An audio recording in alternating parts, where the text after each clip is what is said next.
how to download YouTube videos on iPhone. So if you want to download YouTube videos on your iPhone, then what you need to do is first you just need to simply make sure that you have a stable internet connection. After that, open up your YouTube application. After opening your YouTube, you need to go and select a video that you would like to download. Like for example, you can also download from here, which is you can go with the three dots, which will be in the right side.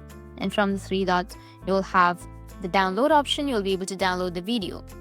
Or you can also just open the video. Now, after opening or after playing the video, here in the middle of your screen, you will have a few options. You need to just swipe and then you will find the download option. Once you find the download option, tap on download and it will automatically start the downloading process. So as you can see that it's downloading. Or in some cases, it might also ask you for the download quality. Like you will have a few qualities like low, medium, high, or full HD. You can just simply go and select the quality and it will start the download process.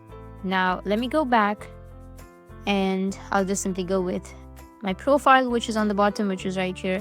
And then scroll down and you will have downloads. You need to tap on downloads. And as you can see that it has started the download process. That's how you can download YouTube videos on your iPhone. And if you have any questions, feel free to comment below. Thanks for watching.